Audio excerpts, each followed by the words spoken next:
माझा राजरत्न नक्की पूर्ण करेल बघ.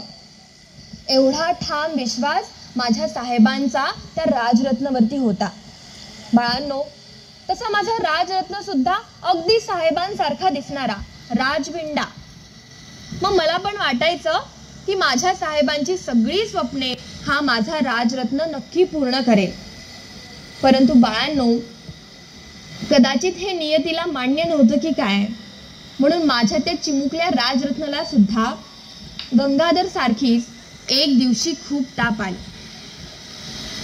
यावेळी घाबरून मी कोणताही घरगुती उपाय करण्याचा प्रयत्नच केला नाही. साहेब इथंच उपस्थित होते म्हणून पटकन डॉक्टरांचा धावा केला. तसे डॉक्टरही घरी आले. त्यांनी राजरत्नाला तपासलं आणि काही औषध पाणी सुद्धा दिलं. माझ्या लेकराला काही खावं असं वाटतच नव्हतं, तरी पण काही 4 घास जोर जबरदस्तीने का होईना खाऊ घालून मी औषध पाणी पाजलं. बाळांनो, सकाळपासून सायंकाळ होत आली तरी पण माझ्या लेकराची ताप काही कमीच होईना. आता काय करणार म्हणून पटकन माझा भाऊ शंकर याला सांगितलं, शंकर, अरे जा रे तिकडे न्यायालयामध्ये जाऊन साहेबांना कळवून तरी ये की माझ्या राजरत्नाची ताप काही कमीच होत नाही. माझा भाऊ शंकर सुद्धा तेवढ्याच धावत पळत न्यायालयामध्ये गेला आणि त्याने ती वार्ता माझ्या साहेबांच्या कानी घातली.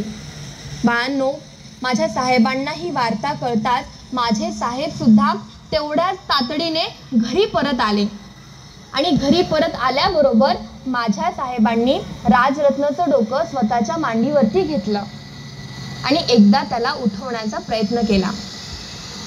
बाळांनो, माझ्या राजरत्नाने डोळे उघडले खरे, परंतु एक साहेबांकडे नजर केली आणि ती तशीच झुकावली. या माझ्या राजरत्नाने सुद्धा स्वतःचा जीव माझ्या साहेबांच्या मांडीवरती सोडला. पण यावेळी आता मला कळत नव्हतं की माझं पोटचं पोर जाण्याचं दुःख मांडायचं का माझ्या नवऱ्याच्या डोळ्यातील अश्रू पुसायचे. कारण या पहिल्या बाळाचं दुःख माझ्या साहेबांनी एवढ्या जवळून पाहिलं होतं, म्हणून माझ्या साहेबांच्या डोळ्यातील अश्रू काही थांबेनासे झाले होते. म्हणून मी माझ्या डोळ्यातले अश्रू रोखून माझ्या साहेबांना साथ देण्यासाठी खंबीरपणे त्यांच्या बाजूला बसलेली होती. काही वेळानंतर राजरत्नाच्या आजूबाजूला तुमच्यासारख्याच खूप साऱ्या लोकांचा गोंधळ जमला. त्यापैकी त्या दिशेने कार्यकर्ता उठला, माझ्या साहेबांकडे आला आणि साहेबांना म्हणाला, साहेब, आपल्या राजरत्नाचा अंत्यविधी करण्याची वेळ झालीये. त्यासाठी लागणारं काही सामान आणि कफनासाठी लागणारा कपडा आणायचा आहे. काही पैसे असतील तर द्याल का? बाळांनो, हा प्रश्न माझ्या साहेबांच्या कानी पडताच माझ्या साहेबांची मान खाली झुकावली आणि मला कळून चुकलं, हिमालयापेक्षा सुद्धा मोठी उंची असणारा तेवढा मोठा प्रज्ञा सूर्य होते माझे साहेब. परंतु राजरत्नाच्या अंत्यविधीसाठी लागणारं काही सामान आणि कफनासाठी लागणारा कपडा आणण्यासाठी त्या बॅरिस्टरच्या खिशामध्ये एक फुटकी कवडी नव्हती हो, 1 रुपया नव्हता. हे माझ्या ध्यानात येताच मी कसलाही विचार न करता पटकन माझ्या साडीचा पदर घेतला आणि टराटरा फाडला. खरं सांगते बाळांनो तुम्हाला, माझ्या राजरत्नाच्या अंत्यविधीसाठी कफनाला लागणारा कपडा सुद्धा मिळाला नाही. माझं बाळ या पदरागणीस गेलंय हो. म्हणजे माझे साहेब बॅरिस्टर असताना सुद्धा आमची एवढी गरिबी होती की मी माझ्या लेकराला कफनासाठी लागणारा कपडा सुद्धा पुरवू शकले नाही.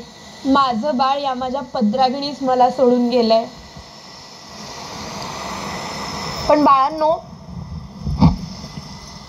म्हणून कधी कधी वाटायचं, ज्याचं पोटचं पोर जातं ना त्यालाच दुःख कळतं हो, त्यालाच दुःख कळतं. खरं तर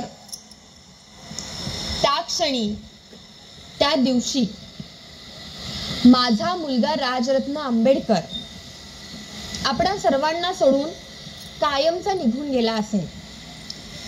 परंतु आज तुमच्या सर्वांच्या समोर माझा पंतू राजरत्न आंबेडकर अगदी खंबीरपणे उभा आहे.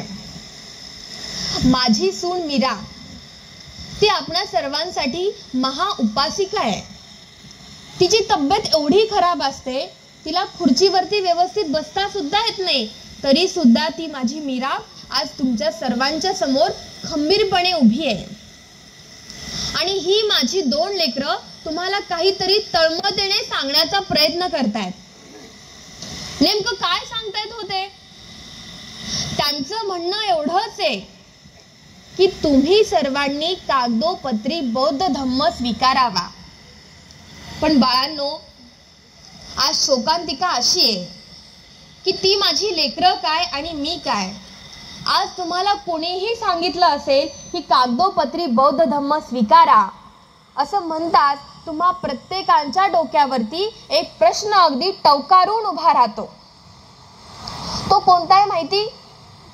आम्ही कागदोपत्री धम्म स्वीकारायचा, परंतु का? या काचं कारण आज मी आपणा सर्वांना सांगतेय, लक्ष देऊन ऐका.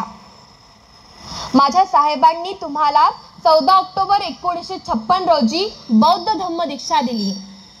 ती केवळ मी बौद्ध आहे असा जय जयकार करण्यासाठी नाही हो दिली. ती धम्म दीक्षा दिली कारण तुम्ही कागदोपत्री बौद्ध धम्म स्वीकारावा आणि त्या बौद्ध धम्माच्या सोयी सुविधांचा लाभ तुम्हाला घेता यावा म्हणून माझ्या साहेबांनी ती धम्म दीक्षा दिली. आणि राहिलं तुमचं काचं कारण. बाळांनो, या काचं कारण काय माहिती? या संपूर्ण जगामध्ये, या संपूर्ण विश्वामध्ये जात विरहित म्हणजेच जात नसलेला जर कोणता धर्म असेल ना, तर तो केवळ आणि केवळ बौद्ध धम्म आहे, हे लक्षात घ्या. बाळांनो, माझ्या साहेबांचा लढा हा जातीयंताचा लढा होता हो. त्यांना जात ही संकल्पना कायमची नष्ट करायची होती, म्हणून माझ्या साहेबांनी तुम्हाला बौद्ध धम्म दिला.